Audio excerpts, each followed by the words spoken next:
First of all, Nyanzobe, I would like to ask you, from your point of view, if, if, if you consider if it is possible to avoid leaving behind the most vulnerable people, people with low incomes, people with disabilities, from your experience in Tanzania, which are the main tasks, the main strategies to to avoid behind not not leaving behind people with low incomes, for example.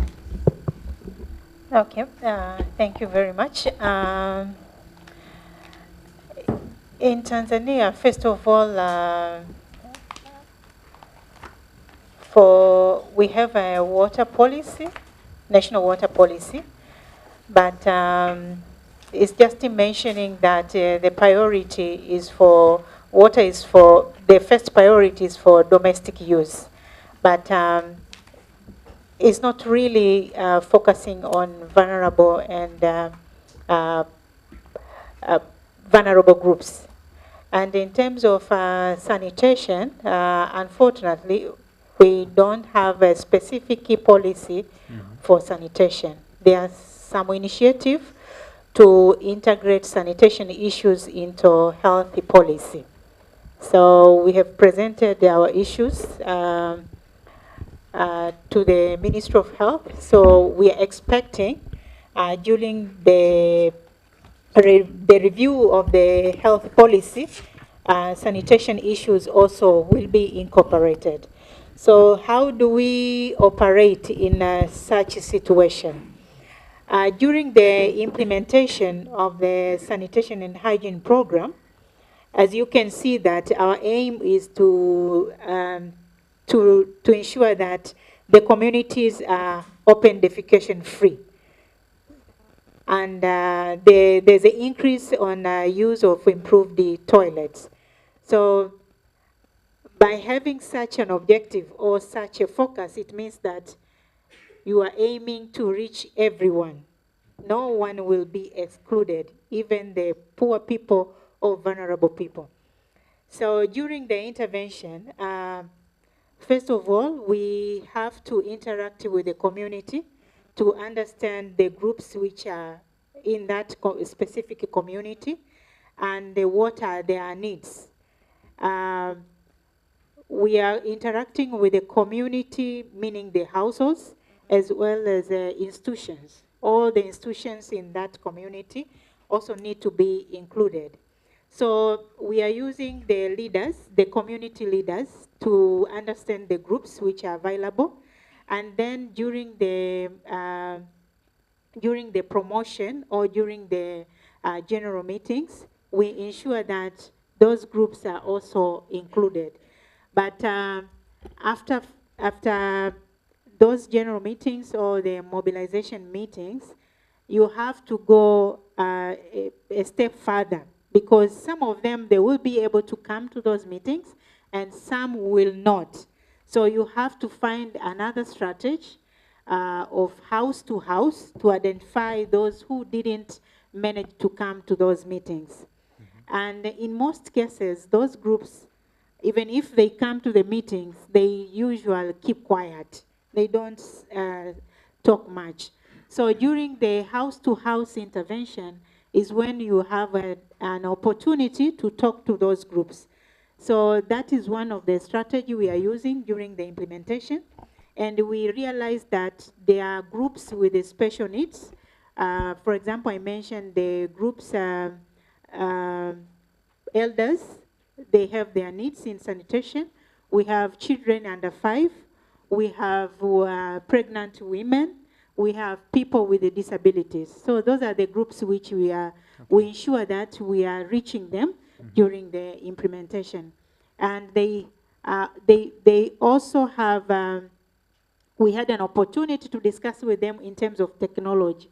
So based on the experience we gathered after our interaction, we managed to develop a menu which has different options of sanitation, which are affordable to each group. So the groups are able to select which type of sanitation they can afford and which will be suitable for their use. So those are the types of strategies which we have, even though we don't have the sanitation policy in place. Okay, thank you very much, Niensobe. Hemos escuchado también antes que, bueno, que otro de los grupos especialmente vulnerables son las mujeres. Elena, ¿cuáles son las medidas concretas que crees que nos pueden ayudar a avanzar realmente a solucionar esa brecha de género, de desigualdad de género en el ámbito del saneamiento? A ver, como medidas concretas, yo creo que es muy importante tener en cuenta, como decíamos también antes, ¿no?, que las mujeres y las niñas tienen necesidades específicas que tienen que ser tenidas en cuenta, ¿no? Para ser tenidas en cuenta, otro de los criterios que también se abordaba antes era la participación y el darles voz, o sea, ser escuchadas, como también justo se comentaba antes, ¿no? Hay estrategias que de alguna manera tienen que centrarse en colectivos que normalmente están subrepresentados, ¿no?, en las reuniones, etcétera, ¿no? Entonces yo creo que también, y en este sentido quiero resaltar un informe, uno de los informes últimos del año 2016 del relator actual, Leo Heller, es muy significativo en todo lo que son las diferencias de género, ¿no? Y me parece muy importante porque de alguna manera también invita a una llamada a revisar todas aquellas normas y contextos en los que hay estereotipos de género. O sea, es muy importante ir a las causas estructurales también de la desigualdad, ¿no? Entonces es muy importante revisar políticas, revisar estrategias, revisar marcos normativos y normas incluso informales que de alguna manera están generando discriminación hacia las mujeres y hacia las niñas y que al mismo tiempo también están alimentando todos estos estereotipos que están en la base de la discriminación, ¿no? Entonces, bueno, yo creo que es muy importante facilitar estrategias para que mujeres y niñas puedan expresar sus necesidades estratégicas y concretas, facilitar también espacios para la participación también en lo que son las tomas de decisiones, porque muchas veces se escucha en una reunión a las voces de mujeres y niñas, pero luego en el resto de procesos no se les da espacio también para la toma de decisiones, ¿no? Y nos está pasando mucho eso, ¿no?, que en determinados espacios donde se toman las decisiones importantes no están representadas las mujeres, ¿no? Y yo creo entonces también que es muy importante a la hora de abordar programas, por ejemplo, de saneamiento, tener en cuenta todas estas especificidades, pero al mismo tiempo también trabajar en el marco de, como decía antes, de todo lo que son las políticas y las revisiones de qué es lo que está haciendo que personas subrepresentadas sigan quedando fuera de todo este tipo de acciones, ¿no? Pues también por complementar y siguiendo un poco con esta reflexión en torno a grupos vulnerables para evitar que queden atrás, desde tu experiencia y tu conocimiento de la India, en el que bueno, el gobierno está, como has dicho, ¿no?, realizando una apuesta importante por saneamiento, ¿cuáles son un poco las medidas, ¿no?, que tú resaltarías, ¿no?, que se están llevando a cabo en la India para evitar dejar atrás a grupos vulnerables? Es una pregunta un poco complicada porque se puede contestar desde la teoría o desde la práctica, ¿no? En teoría, las medidas que ha incluido el gobierno indio son bastante sólidas para alcanzar a la gente más vulnerable, porque básicamente tienen un sistema de subsidio en el que todas las familias que están clasificadas por debajo de la línea de la pobreza reciben el subsidio para la construcción de letrina, todos los hogares, y después, incluso si están por encima de la línea de la pobreza, pero pertenecen a grupos vulnerables por no tener tierras o tener una persona con discapacidad en casa o ser de casta baja, y hay como una serie de criterios que también hacen que puedan elegir, o sea, que puedan recibir el subsidio. Entonces, en la práctica, el problema es que en la práctica eso no se implementa adecuadamente, porque al final la campaña de saneamiento se han planteado que para el año 2019 alcanzar todo el país que todo el mundo en el país tenga letrinas. Entonces lo que está pasando es que se está implementando de una forma muy rápida, muy precipitada, y se están sacrificando todas estas, no solamente la cuestión de la equidad, pero también la cuestión de la calidad y la sostenibilidad, porque lo que están haciendo es construir letrinas sin parar, porque eso es lo que están contando, ¿no? Dicen que han construido 53 millones de letrinas desde que empezó la campaña en 2014, eso es una letrina cada 2 segundos, pero luego cuando vas a ver la calidad de las letrinas, el uso y quién no está siendo, a quién no le está llegando, es cuando emergen todos los problemas. Y a principios de este año pude participar en una investigación que hicimos en diferentes zonas, y fuimos a visitar comunidades en distritos que habían sido declarados libres de defecación al aire libre, en teoría para aprender las lecciones aprendidas de esas experiencias positivas, y había muchas experiencias positivas y había habido mucho progreso, pero en todos los sitios donde visitamos vimos que el 10, 20, 30% de la gente más pobre, o que vivía más en las afueras de la comunidad, o que era de la casta que no estaba en el poder, o lo que sea, esa gente no tenía acceso al saneamiento. Y oficialmente las comunidades son libres de defecación al aire libre, porque al final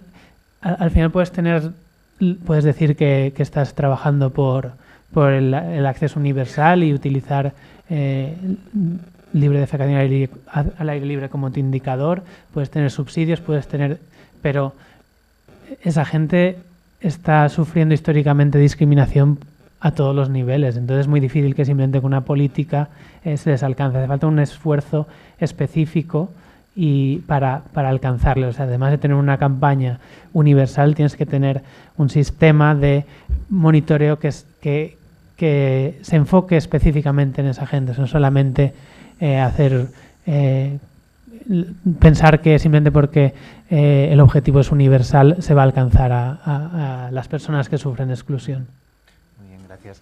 Natalia, tú desde tu perspectiva un poco como institución pública, y en base un poco a los aprendizajes, ¿no?, que habéis ido acumulando a lo largo de los años en el Fondo del Agua, ¿cuáles dirías que son los 2 retos principales para no dejar a nadie atrás? ¿Y cuál crees que puede ser el rol de una agencia como la Agencia Española de Cooperación al respecto, para asegurar que en 2030 no han quedado atrás pues los cientos de millones de personas más vulnerables? Menuda pregunta, qué fácil.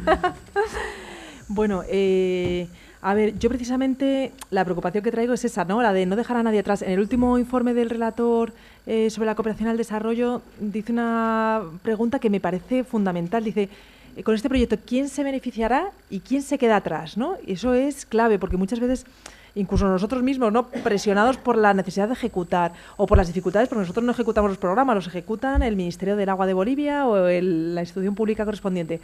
Al final, ¿cómo te aseguras que estás llegando al más último, ¿no?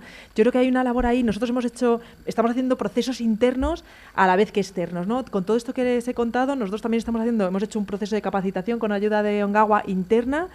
Y ahora estamos haciendo un proceso más como hacia afuera de capacitación de nuestros socios, porque de nada sirve que nosotros tengamos muy claro el derecho penal al agua de saneamiento si los que ejecutan los programas, pasando por los estados socios, incluso llegando a las empresas constructoras o consultoras, si ellos no tienen ese enfoque de derechos, pues es muy difícil, ¿no?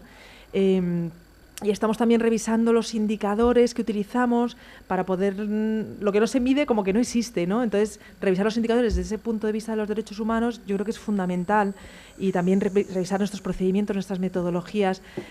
Yo creo que todos esos son instrumentos que van ayudando a hacer ese puzzle de intentar que nadie se quede atrás, ¿no? Pero, desde luego, asegurarlo es bastante difícil y es un miedo que nosotros tenemos siempre. Es fundamental poner mucho énfasis en el acompañamiento social, en el trabajo con las comunidades, con las personas, con todos los agentes implicados, con las instituciones públicas, municipales, con las empresas, ¿no? Ahí es donde hay que estar y trabajar mucho. Y luego también trabajar mucho en la sostenibilidad de las infraestructuras y de los servicios, ¿no? Como decíamos antes, puede ser que tengas la depuradora, pero si nadie la mantiene o si la comunidad no se organiza para establecer las tarifas, si no se recauda la tarifa, o sea, toda esa cadena también nos preocupa, ¿no? El que los servicios que se están organizando y las personas que están teniendo acceso dentro de unos años no lo tengan, incluso haya un retroceso en los derechos humanos al agua y al saneamiento. Y eso también se logra un poco trabajando en eso que intentaba trasladarles antes de la maduración del sector. Son muchos procesos a la vez de trabajar en normativas, trabajar en planificación, trabajar en políticas, trabajar la voluntad política, trabajar el reconocimiento de los derechos en las normas, en las leyes. Bueno, yo creo que con todas estas patas, ¿no? Y con mucha coordinación y tratando de movilizar a todos los actores y poniendo cada uno lo mejor y su valor añadido, es como pretendemos intentarlo. Muy bien, gracias Natalia. Y bueno, quizás también por seguir un poco esta línea, desde el rol de la sociedad civil, María del Mar, ¿cuál verías, ¿no? ¿Qué sería el rol que debería jugar la sociedad civil para asegurar ese no dejar a nadie atrás? Sí. Sí. A ver, el problema, como decías, es enorme, ¿no? Y yo creo que la aproximación tiene que ser multidimensional, desde diferentes frentes. Desde Ongawa y en nuestra estrategia tenemos identificadas como varias líneas en las que trabajamos simultáneamente. Una de ellas es trabajar en terreno con las poblaciones más vulnerables, con la idea de realmente tener una visión de las necesidades reales y de las causas, ¿no? Esas causas estructurales que están detrás de esa falta de disfrute de los derechos humanos. Y sobre todo con un enfoque de derechos, en el sentido de capacitar, de fortalecer tanto a la población civil con la que trabajamos como a los gobiernos locales, ¿no? Para que unos reclamen a otros esas obligaciones, ¿no? que asumen los gobiernos, en este caso a nivel local. Pero esto lo complementamos con otras acciones que son tan o más importantes, como son las labores de trabajo de incidencia, realizando una visión de una supervisión o un control social, ¿no? de nuestros propios gobernantes aquí en España, sobre todo en los temas relacionados con el disfrute del derecho humano al agua y al saneamiento en España, pero también la ayuda oficial al desarrollo, ¿no? Ahí también trabajamos en red, implicando a otras organizaciones con las que trabajamos de la mano, otras organizaciones, como por ejemplo organizaciones que trabajan con nosotros desde la coordinadora de ONGs, pero también muchos otros actores, con la idea de ¿no? que nuestros gobiernos pues rindan cuentas en lo que están haciendo con los impuestos de todos en avanzar, ¿no? Y por último, y tan importante como lo demás, es trabajar en la promoción de los derechos humanos, tanto sensibilizando como movilizando a la población para lograr que haya agentes de cambio que realmente se conciencien, ¿no? de la importancia de trabajar con este enfoque aquí. Y en esa última línea de trabajo resaltamos pues actividades como esta jornada, por ejemplo, ¿no? Vamos a hablar del tema del saneamiento, vamos a ponerlo encima de la mesa, pero también con publicaciones como la que acabamos de hacer de saneamiento, un derecho humano, que os presento aquí. No es que venga a hablar de mi libro, pero salió la semana pasada y lo tenéis en nuestra web para descargarlo, y la verdad es que os animo a hacerlo. Si os queda, después de la sesión de hoy, os queda alguna duda de lo que significa el derecho humano al saneamiento, aquí podéis encontrar una solución. Y bueno, invadir las redes, sobre todo estos días en torno al Día Mundial del Saneamiento, de esta reflexión de que si no cambiamos las formas de hacer las cosas, si seguimos a este ritmo, llegamos al 2107 para conseguir los objetivos que ahora mismo están planteados para el 2030. Así que cambiemos los ritmos y la intensidad de las cosas que hacemos, porque tenemos un reto por delante importante. Bien. Gracias. Pues abrimos una ronda de preguntas. Si os parece, vamos a ir recogiendo 3, 4 preguntas a la vez y las respondemos. Si podéis simplemente decir de qué organización, si venís de alguna organización, y una pregunta, intentad por favor que sea breve.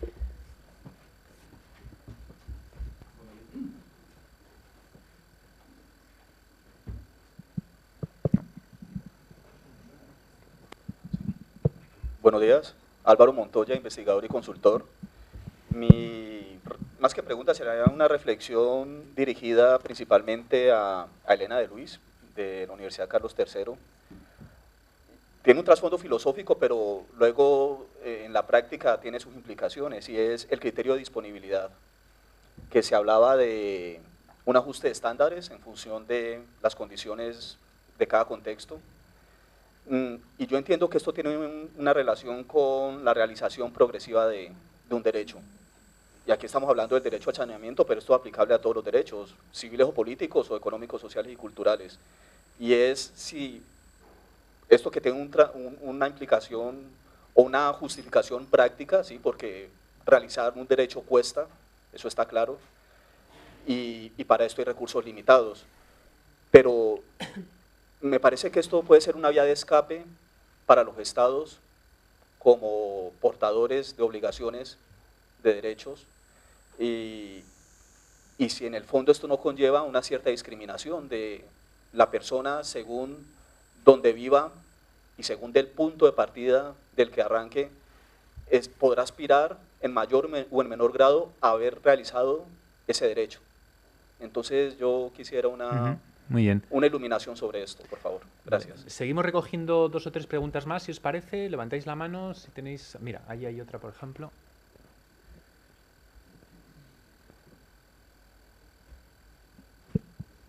Sí. Adelante. Mi nombre es Irene Illescas. Mi pregunta va para Natalia. ¿Cómo se consiguen integrar los intereses de una agencia de cooperación y su promoción de los derechos humanos y trabajar siempre en un ámbito de equidad con los intereses de mercado que puede tener un socio como Banco Internacional de Desarrollo en un proyecto común? Muy bien, gracias. ¿Otra? ¿Alguna otra pregunta por allí? Sí, ahí hay otra.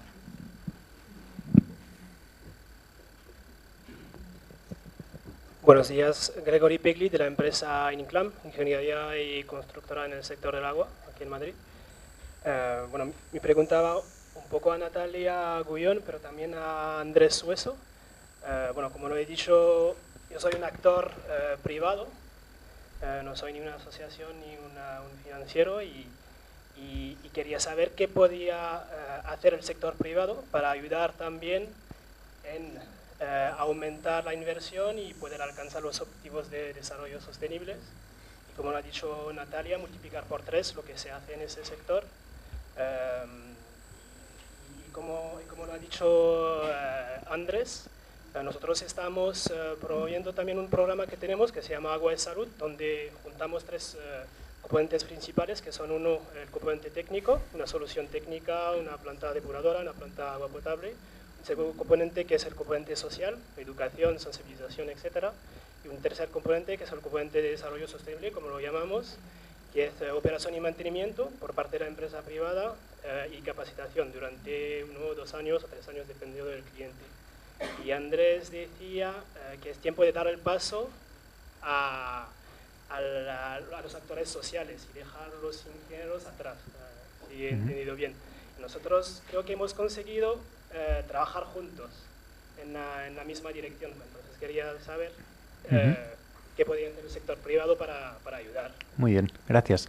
¿Alguna pregunta más antes de...? Sí.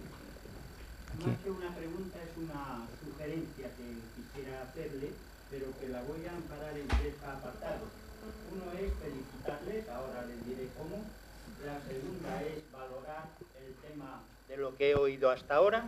Y la tercera es dar una propuesta, una petición de lo que dentro de mi modestia personal sería interesante hacer.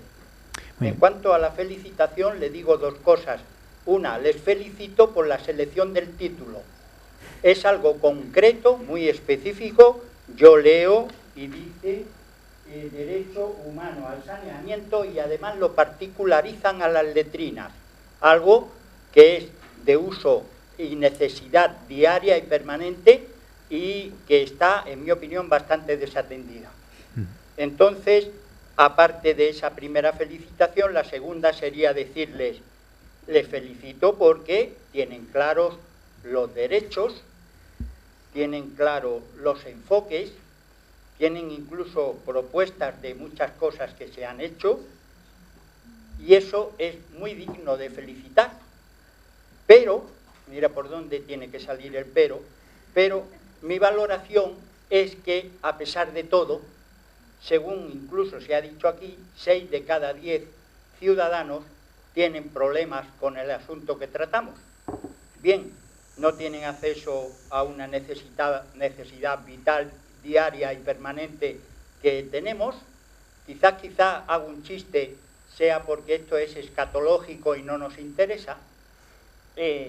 Hay, por tanto, una necesidad en la cual la ayuda no puede ser floja, tiene que ser una ayuda permanente, diaria, exigente, afinada, llegando a la concreción del asunto. Esa ayuda tiene que ser recibida de lo público y de lo privado, de los privados y de los entes políticos. Tenemos, en mi opinión, siempre estoy sometiendo el tema a mi criterio, que dar la caña para saber pescar.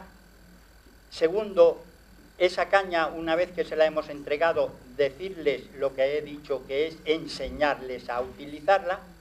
Tercero, dejarlos a ellos en marcha con el asunto, pero sin olvidarlos nunca, porque ante cualquier imprevisto se van a parar absolutamente. Entonces, todo eso nos hace falta, y hace falta ¿por qué? Sigo con mi modesta opinión, porque a pesar de todo lo que se hace, a pesar de todo lo que se propone, a pesar de que tenemos clarísimo todo y cómo hay que hacerlo, la concienciación sobre el tema no es la que tiene que haber. Establezco un símil comparativo.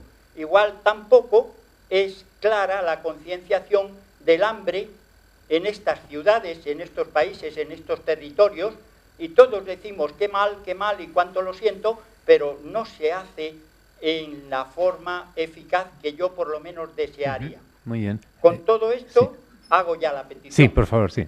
Ustedes tienen un bagaje de conocimiento sobre el asunto que a mí me ha parecido muy amplio, muy detallado, muy concreto, específico sobre un área determinada de vital necesidad, y lo tienen incluso grabado visual y auditivamente.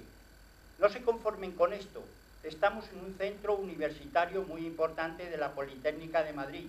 Es un lugar idóneo para hacer esta transmisión de conocimiento, pero llévenlo siempre, ahora en esta ocasión y en cualquier ocasión que se presente, llévenlo al ente pertinente que se pueda implicar en que ese 6 de cada 10 cambie y baje muchísimo, porque 6 de cada 10 es muy grave. Muy Para llevarlo a cabo, háganlo no dando un vademecum de hojas, de folios, de palabras, de escritos que nadie va a leer en principio. Háganlo seleccionando los lugares idóneos y utilizando una concreción máximo tamaño folio, a la cual añadan para más detalle, vean, esto y esto. Gracias por haberme atendido. Muy bien, muchas gracias. Bueno, pues si os parece, respondemos un poco a la ronda de preguntas, la disponibilidad, si quieres, Elena. Sí.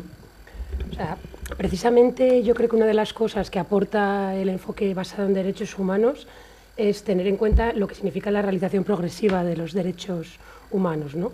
Y a mí me parece muy importante, en línea de lo que comentabas, bueno, totalmente de acuerdo con las cosas que comentabas en tu pregunta, y lo que quería reafirmar es que la realización progresiva obliga a los Estados a tomar medidas para ir avanzando hacia la consecución del derecho, ¿no? Claro, este compromiso por dar pasos hacia la consecución del derecho implica sí o sí una necesidad de monitorear, ¿no? Y ahí también me parece interesante todo lo que comentaba antes María del Mar sobre la necesidad tan importante que tenemos de definir indicadores que nos permitan monitorear si realmente los Estados y los titulares de obligaciones están dando pasos hacia ese cumplimiento efectivo y garantía de los derechos humanos, ¿no? Entonces sí que me parece muy importante y agradezco la verdad la pregunta, porque para mí es una de las claves más importantes a la hora de hablar de los derechos humanos, ¿no? Porque claro, definir un derecho y no establecer mecanismos de monitoreo Entonces yo creo que es muy importante y es una llamada a la sociedad civil, a las organizaciones, a los estados, para implementar medidas que nos permitan monitorear esa realización progresiva. Y luego también lo que sí que hablan también el marco internacional es que, claro, es necesario ver que los estados utilizan el máximo de recursos disponibles. Efectivamente, los recursos disponibles no son los mismos para un estado que para otro. Pero yo creo que yo sí que creo que de verdad es uno de los grandes retos pendientes, ¿no? Cómo llevar a cabo el seguimiento de esa realización progresiva, ¿no?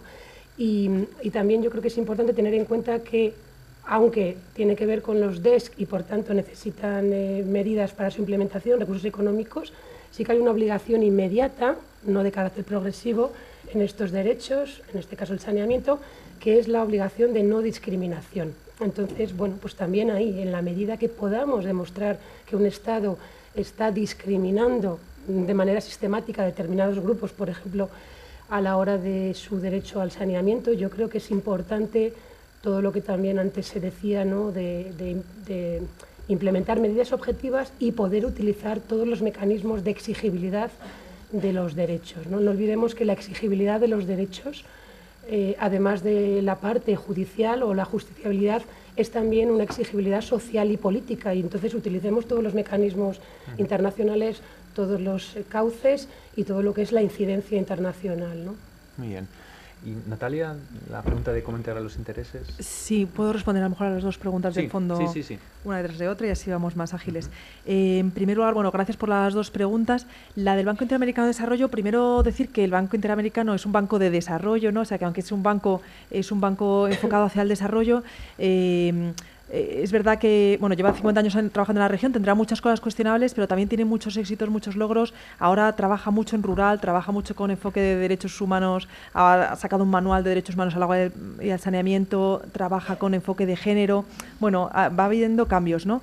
Nuestro trabajo con ellos, es decir, que está siendo muy satisfactorio, que sería objeto también de una reflexión interesante, ¿no? Cómo se crean sinergias entre dos organismos al principio tan dispares.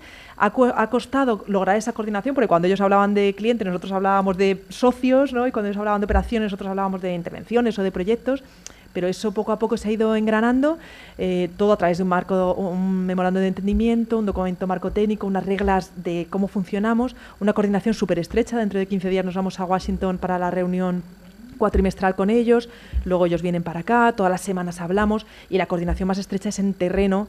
Nosotros tenemos oficinas técnicas de cooperación en casi todos los países de América Latina, y el BID también tiene una delegación en todos los países en los que trabajamos, ¿no?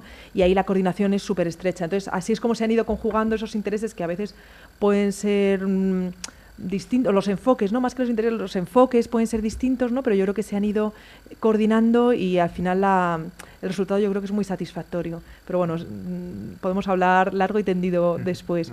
Y la pregunta de Inclam también, muchas gracias, ha sido muy interesante y muy de agradecer, ¿no? Ese ofrecimiento desde el sector privado.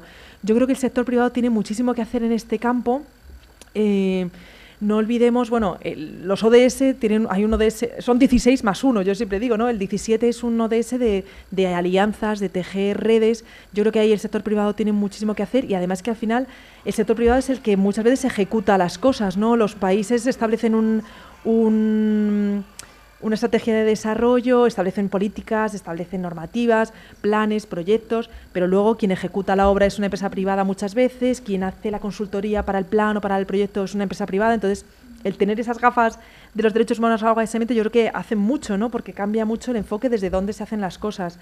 Y luego también el tema de financiación del sector privado. Bueno, hemos comentado la agenda de acción de ACRA, que es la financiación para el desarrollo, ¿no? Que va pegada, no se puede entender la Agenda 2030 sin la agenda de acción de ACRA, que es la que habla de cómo financiarlo, ¿no? Y habla también mucho de movilizar recursos nacionales y del sector privado. Ahí todos tenemos que poner nuestro granito de arena, y se puede ir desde la responsabilidad social corporativa de las empresas al tema de hermanamientos que he comentado antes, ¿no? El establecer trasvases y cooperaciones técnicas entre organismos o instituciones de aquí y de allá, o también cooperaciones triangulares, hermanamientos, alianzas público-privadas también ahora están como creciendo, ¿no? Y luego toda la labor de promover los derechos humanos al agua y al saneamiento. Si una empresa va abanderando estos derechos, yo creo que como un poco por contagio todas las demás se van picando y también lo abanderan, ¿no? Como pasó un poco con los temas ambientales, que al principio era algo anecdótico y luego ya todas las empresas, pues es que es un buen hacer, ¿no? Hay que tener en cuenta el medio ambiente, pues hay que tener en cuenta también los derechos humanos. Y ¿qué más? Y luego también el no perder de vista que esto también habría que hacer una reflexión en cada empresa, ¿no? Las oportunidades de negocio que ofrece el desarrollo sostenible, o sea, que también, como hablábamos antes del marketing de saneamiento o muchísimas otras oportunidades, ¿no? La Agenda 2030 se puede ver también como una oportunidad de negocio para las empresas, una oportunidad para crecer, para aportar y para poner un granito de arena en esa agenda de desarrollo que es la agenda de todos. Bien. Andrés, si quieres a la pregunta del sector privado, tu visión. Sí, por no repetir, yo destacaría quizá la parte del marketing de saneamiento, los enfoques basados en el mercado, relacionando con lo que he presentado. Y la verdad es que una de las elementos cuando han empezado a pasar cosas interesantes dentro del sector de saneamiento con ese tipo de enfoques es cuando el sector privado se ha involucrado en esas iniciativas. Antes como que había ahí ciertas ideas y luego había gente con experiencia más de ONG intentando hacer esas cosas y con no demasiado éxito. Y ahora últimamente como que hay tanto empresas que se involucran en esos temas directamente o gente con experiencia en el sector privado que se involucra en ONGs que están intentando hacer eso a modo de como plantilla o como consultoría y se están realizando innovaciones muy interesantes a ese nivel. Incluso hay lo que se llama la Toilet Board Coalition, que es una coalición internacional con, en este caso, grandes empresas que apadrinan un número determinado de emprendedores sobre saneamiento cada año en distintas partes del mundo, como una especie de incubadora de emprendimiento en temas de saneamiento. Entonces, no es un aspecto que haya entrado en mi presentación, pero coincido que hay un papel ahí muy claro para el sector privado, por ejemplo, en ese aspecto de los enfoques basados en el mercado. Okay. I would like, Ninsobe, ask you a little question. We are here, people from university, from development NGOs, from public institutions, from private companies, and I would like to know, from your point of view, what kind of role do you consider we have, entities as universities, Spanish NGOs, and so on, to support the advance in universal access to sanitation, for example, in Tanzania? I mean, which are the roles of international organizations from your point of view? Sanitation. Okay, thank you. If I can start with the universities, based on our experience of implementation of sanitation and hygiene, one of the role of the universities is to support us to answer the questions which has no answers during the implementation. You are in a good position to do researches so as you can provide us with answers. For example, there's the issue of hand washing with the soap. I can give you an experience from Tanzania and most of the African countries. The knowledge is very high after we raise awareness on the importance of hand washing with the soap at critical times. But the practices are very low. So we need a research which can respond, which can tell us what are the determinants to trigger the practices, to raise the practices of those communities. Because if you ask them why are they washing their hands, they know. But why are they not practically doing it? That is another issue which has no answers up to now. There's also an issue of low cost technologies.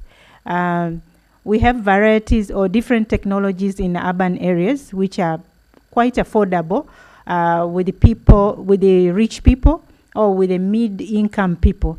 But we are talking about reaching everyone. So we are looking at the low-cost technology which can be adopted with the rural people. Still, that area is not really solved up to now.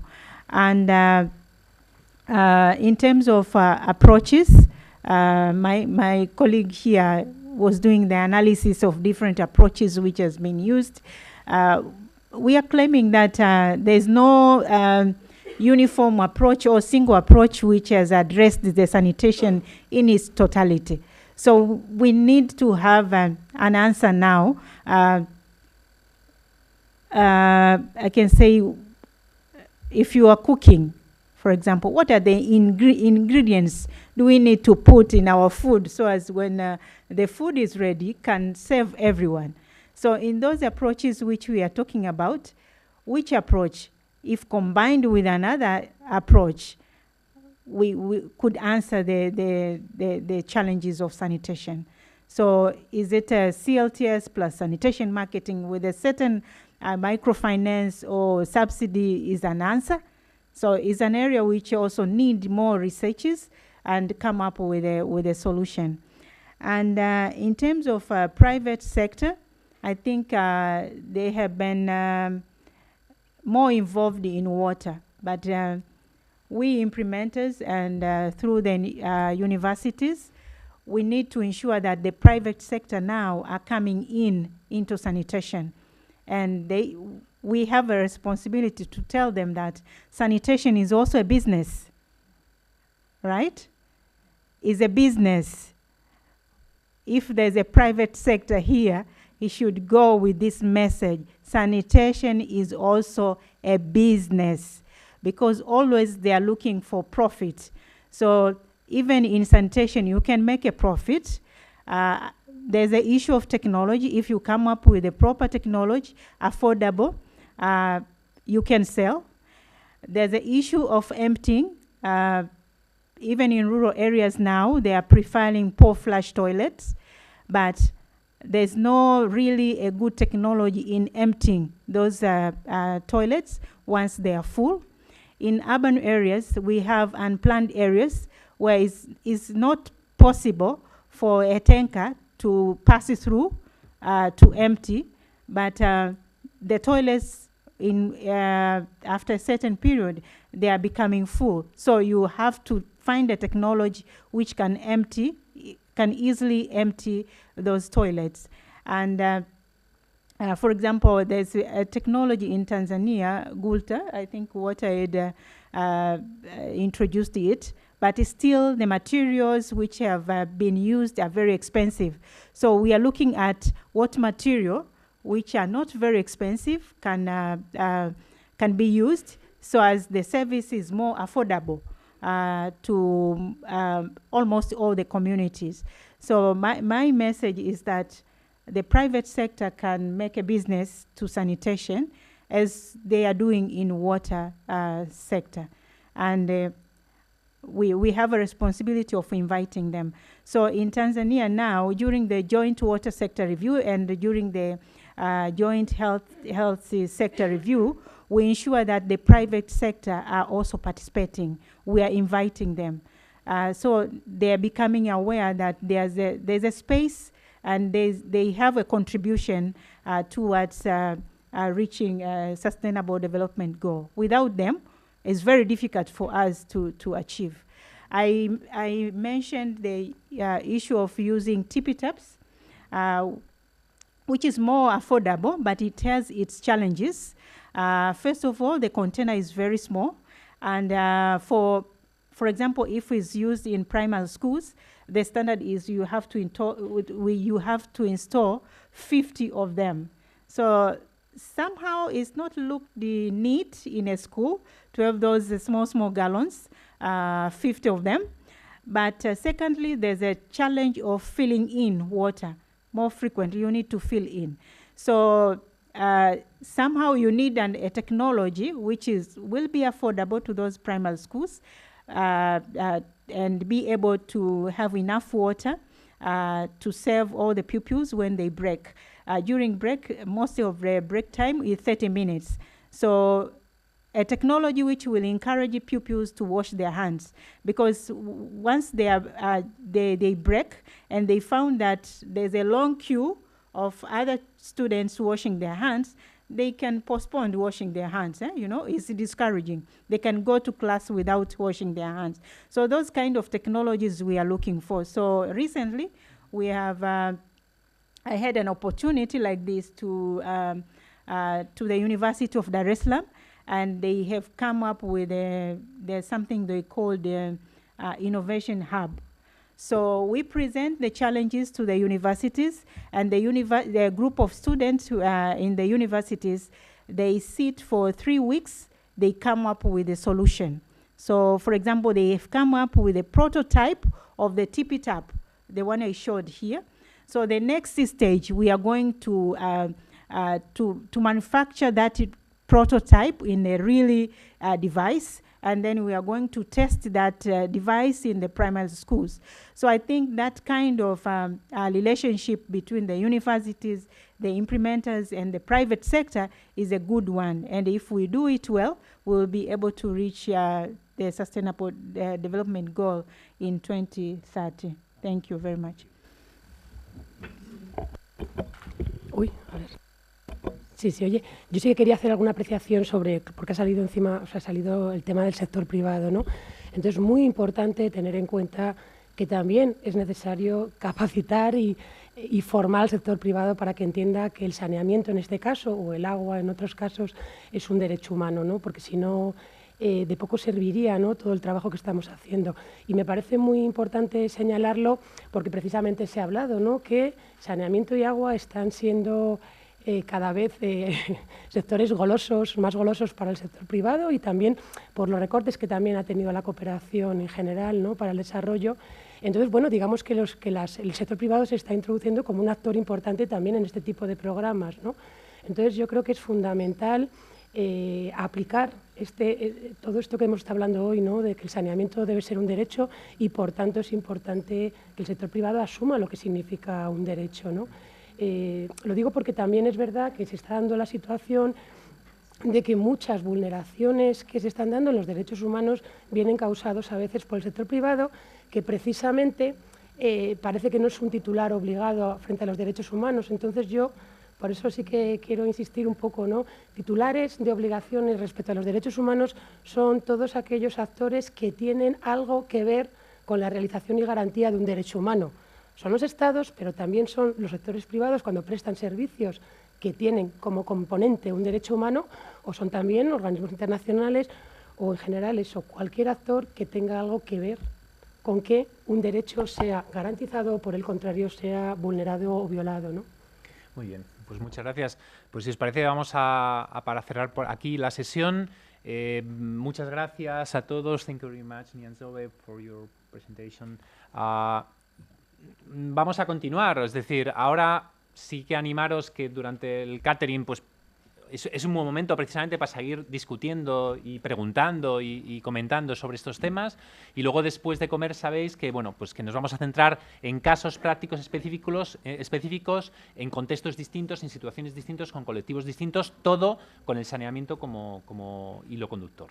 Entonces, bueno, a las 3 volvemos y continuamos.